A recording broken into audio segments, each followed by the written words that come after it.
నమస్తే, welcome to Telugu రాజ్యం. ప్రస్తుతం మనతో పాటు ఉన్నారు ప్రముఖ అనలిస్ట్ కేఎస్ ప్రసాద్ గారు ఉన్నారు. నమస్కారం సార్. నమస్తే అండి. ముఖ్యంగా విశాఖ స్టీల్ ప్లాంట్ వైసీపీ హయాంలో తీవ్రంగా నష్టాల్లో ఉన్న పరిస్థితి. ఈ 17 నెలల్లో దాదాపుగా 15,000 కోట్లు మేము సహాయం చేశాము. అదేవిధంగా దేశంలో మరే ప్రభుత్వ రంగ సంస్థకు ఇవ్వనంత ప్రాధాన్యం మేము చేయూత ఇచ్చాము. జగన్ హయాంలో ఫ్యాక్టరీల నష్టాలు పాలవుతున్నా కూడా పట్టించుకొని వైనం. కేంద్రం నుంచి 11,400 కోట్లు సాయం చేశాం, 11,400 కోట్లు సాయం చేశామంటున్నారు చంద్రబాబు గారు కదా. సార్, ఒక చిత్తశుద్ధి లేని పూజ చేయాలా అని ఎప్పుడు చిన్నప్పుడు చదువుకున్నాం సార్. మీకు స్టేట్ మీద నిజంగా అంత కన్సర్న్ ఉంటే సార్, మీరు ఒక డెలిగేషన్ని BIFR రెఫర్ చేసిన రోజుల్లో తీసుకెళ్లారు. ఆ రోజు మీ దగ్గర నుంచి సొల్యూషన్ రాలేదు. ఖచ్చితంగా వాజ్పేయి గారి దగ్గర నుంచి దీనికి గనులు కేటాయించండి అని చెప్పినప్పుడు OMDC గనులు కేటాయించారు. అంటే ఆ రోజు కూడా స్టేట్కి ఒక గని ఏర్పాటు చేసుకోకుండా NDA కూటమిలో మీరు ఉన్నారు.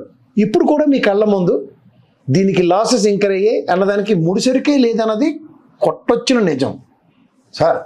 39,800 పైచిలుక అంటే దగ్గర 40,000 కోట్లు డివిడెండ్ రూపంలో, అంటే కేంద్ర రాష్ట్ర ప్రభుత్వాలు దాని మీద వెచ్చించిన డబ్బులు ఆల్రెడీ డివిడెండ్ రూపంలో మీకే ఇచ్చారు. ఇది కాక నా అగ్రిగేట్ 840 కోట్లు చొప్పున, అంటే మీరు కియా మోటార్లకు దీటుగా 840 కోట్లు దగ్గర స్టేట్ ట్యాక్స్ కట్టింది. అది ఇన్నాళ్ళు బట్టి కడుతూనే ఉంది. మీరు చెప్పిన హ్యూజ్ లాసెస్ అన్నదానికి నేను ఖచ్చితంగా చెప్పగలను. ఓన్లీ బికాస్ ఆఫ్ ఎక్స్పాన్షన్ చేసి నాణ్యమైన స్టీల్ ప్రొడ్యూస్ చేస్తున్న దానికి మీరు ఇచ్చిన 11,400 కోట్లు దేనికి ఇచ్చారు సార్? సార్, దాంతోపాటు ఒక సప్లిమెంటరీ లెటర్ ఇచ్చారు సార్, చదవండి సార్. దాని మీద ఈ ప్లాంట్ వినియోగానికి వినియోగించకూడదు, ఓన్లీ లోన్లు కట్టడానికి అని చెప్పి ఇచ్చారు. ఇది ఎక్కడండి?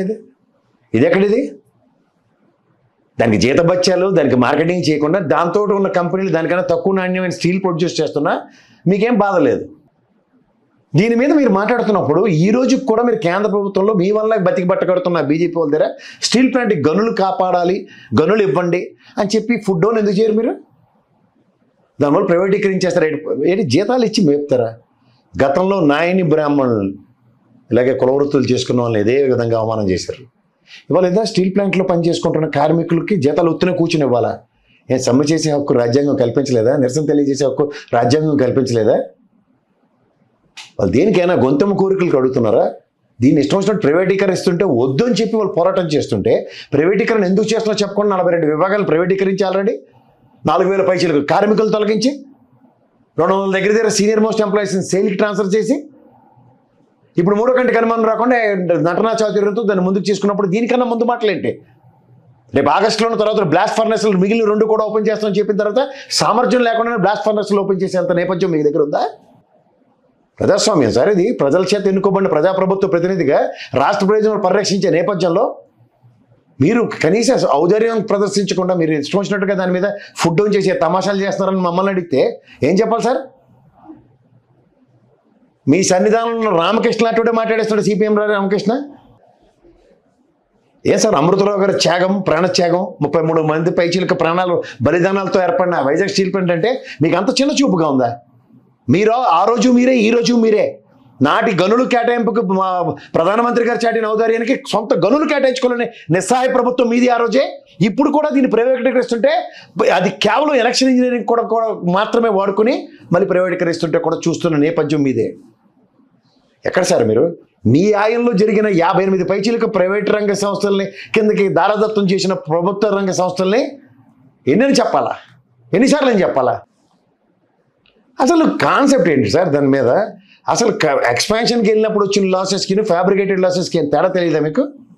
5 సంవత్సరాలు మేనెందుకు మీతో ఇప్పుడు కోalition గవర్నమెంట్లోనే కుమారస్వామి గారు ఉన్నారు ఇప్పుడు ఉక్కు శాఖ మంత్రిగా. ఆయన ఏం చెప్పాడో కూడా వినరా? 5 సంవత్సరాలు జగన్మోహన్ రెడ్డి ఆపేడు దాన్ని. ప్రధానమంత్రి గారిని నిలబెట్టి ప్రజాబాహుళ్యంలో విశాఖ సభలో ప్రజల ముందు నిలబెట్టి కడిగా మాట్లాడాడు. మీలా బదిలీ చేయలేదు ఆయన. ఎక్కడ మాట్లాడుతున్నాం? ఎన్నాళ్ళు ఇలా కాలక్షేపం చేస్తారు జగన్మోహన్ రెడ్డి పేరు చెప్పి? మీతో కాట్లేదని విషయం చెప్పండి. అప్పుడు కూడా గత్యంతరం లేక కార్మిక సంఘాలని మీరు తీసుకుని వెళ్ళవలసి వచ్చింది ప్రధానమంత్రి గారి దగ్గరికి BIFR రెఫర్ చేసినప్పుడు. ఆ నేపథ్యం మళ్ళీ పునరావృతం అయితే ఆలోచించుకోండి ఒకసారి. ఇది ప్రజాస్వామ్యం. ప్రజా విప్లవాన్ని నిలువరించడం ఎవరి వల్ల కాదు. జగన్ హయాంలో ఫ్యాక్టరీలు నష్టాల్లో ఉంటే మేము ఆదుకుంది మేమే అన్నట్టు మాట్లాడారు. ఏం నష్టంలో ఉంది? అది ఫ్యాబ్రికేటెడ్ లాసెస్. ఎక్స్పాన్షన్కి వెళ్ళిన దగ్గర ఆ రోజు నుంచి మొత్తుకుంటుంది అదే కదా.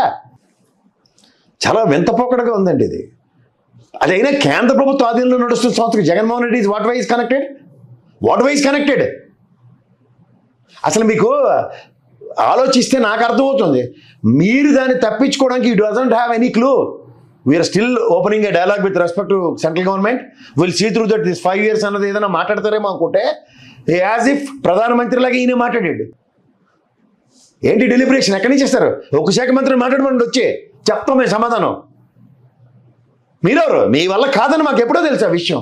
మేము 15,000 కోట్లు సహాయం చేస్తున్నా కూడా ఏం సాయం చేశారు? ఏం సాయం చేశారు? దేనికి కట్టడానికి? బ్యాంక్ లోన్లు తెరచడానికి. చెప్పండి, ఎవరు ఉంటారు మీ భజన బట్రాయిలు గల ఉంటారు, వాళ్ళందరికీ చెప్పండి, వినుకుంటారు కథలుగా.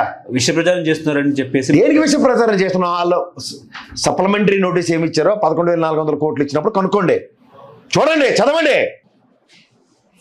ఏమి చదవకుండా ఏమి లేకుండా గుడ్డొచ్చేళ్ళ పడినట్టు ఎక్కడెప్పుడు మిస్లీడ్ చేస్తున్నారు. ఇప్పుడు కామ్రేడ్లంతా కూడా వైసీపీ బౌండరీలో వెళ్ళిపోయారు అన్నట్టు కూడా మాట్లాడుతున్నారు. టీడీపీ కార్మిక అనుబంధ సంస్థ. అదే సార్, వైజాగ్ స్టీల్ ప్లాంట్లో రిక్రూట్మెంట్ చేస్తున్నప్పుడు they are been YSRCP recommend చేసిన వాళ్ళందరికీ ఉద్యోగాలు ఇచ్చామని చెప్పి తీసుకొచ్చి జాయిన్ చేశారు. ఎప్పుడు స్టీల్ ప్లాంట్ అది? 10,000 పైచీలకు మంది రిటైర్ అయిపోయారు గత సంవత్సరంలో. ఏం మాట్లాడతారు? తలా తోక లేకుండా. వీళ్ళకి ఇచ్చింది ఏంటంటే సెంట్రల్ గవర్నమెంట్ కోతాట ఆడిస్తున్నాడు. వీళ్ళ దగ్గర వల్ల కార్డ్ డిస్క్రిప్షన్స్ లేవు, వీళ్ళకి ఏమి చేత కావట్లేదు. చేత కానప్పుడు ఏంటంటే ఆవు వ్యాసంలో జగన్మోహన్ రెడ్డిని ఆడిపోసుకుంటూ కాలక్షేపం చేస్తున్నారు. అంతకన్నా ఏ వల్ల కార్డు లేదు. అయితే పోలీస్ వ్యవస్థ చేతిలో ఉంది కూడా దొరికినట్టు లోపల వేస్తున్నారు. ఆడుకోండి, ఎన్నాళ్ళు ఆడుకోండి. నిజంగా వైసీపీ ట్రాప్ లో కామ్రేడ్స్ పడ్డారా అంటే ఏం చెప్తారు? పడితే ఎలా ఉంటుంది? సిపిఐ రామకృష్ణ కూడా జగన్మోహన్ రెడ్డి ట్రాప్ లో పడ్డారని చెప్పి. నేను దాకా సిపిఐ రామకృష్ణ మీ సన్నిధానంలో ఉన్నాడు కదా. నాకు ఆ కమ్యూనిస్టుల మీద నమ్మకం లేదు. వాళ్ళని అసలు నమ్మకండి ఎవడను. ఏంటక గొడుగు పట్టుకొని తిరిగి ఉన్నప్పుడు లేకుండా నిరారదేశం కూర్చోమని వెళ్ళే ఎవడికి ఉపయోగం తెలుస్తుంది. గతంలో ఉన్న కమ్యూనిస్ట్ పార్టీలు కదా ఇవన్నీ, అవకాశవాద రాజకీయవాదులు. సో ఇప్పుడు విశాఖ ఉక్కు ఆంధ్రుల హక్కా లేకపోతే విశాఖ ఉక్కు ఎవరి హక్కు అంటే ఏం చెప్తారు? ఎప్పటికైనా ఆంధ్రుల హక్కే. హక్కులకు భంగం కలిగినప్పుడు రాజ్యాంగం ఇచ్చిన ప్రొటెక్షన్తో ఉంటుంది నెక్స్ట్ ఫేజ్. గాబరపడకండి సార్, ఇవాళ అయిపోదు కాదు, ఇళ్ళలకైనా పండగ కాదు, దానికి ఇంకా ఉంది ముందున. వాళ్ళేమో మిట్టల్ స్టీల్ ప్లాంట్ మీద ఒత్తిడి తీసుకొస్తున్నారు. ఎందుకు తీసుకొస్తారు? మీ చేతకంతానం అక్కడే తెలుస్తుంది. మీ మీ ఎంపీలను పంపించి మెట్లకి గనులు కేటాయించమని అడుగుతున్నారు. కానీ ప్రభుత్వ రంగ ఆస్తి అని వైజాగ్ స్టీల్ ప్లాంట్ గనులు కేటాయించొద్దనంటేనే మీది చిత్తశుద్ధి లేని పూజ అన్నది ప్రజాస్వామ్యంలో. మీకు ప్రజలు ఏ విధంగా పట్టం కట్టారో ఆలోచించుకోమని నేను చెప్తున్నా. కూర్చుని ఉంటే జీతాలు ఇస్తారా అంటే పోలవరం కట్టామని అపవాదులు మోసి డయాఫ్రామ్ వాళ్ళు ఎత్తుకెళ్ళిపోయిన తర్వాత దాంట్లో సంగతి ఏంటో చెప్పానండి. ఇప్పుడు మాట్లాడదాం దాని గురించి కూడా. కేంద్ర ప్రభుత్వం దాంట్లో మీరెందుకు తగరాలు పడుతున్నారు? మీరెందుకు కాళ్ళు చేయి పెడుతున్నారు? 5 సంవత్సరాల తర్వాత రివర్స్ టెండరింగ్లో 850 కోట్లు తగ్గించగలిగే సామర్థ్యం ఉన్న ప్రాజెక్టుకి 850 కోట్లు ఎందుకు ఎక్కువ కోట్ చేశారు? ఇవి మాట్లాడుతుంటారండి.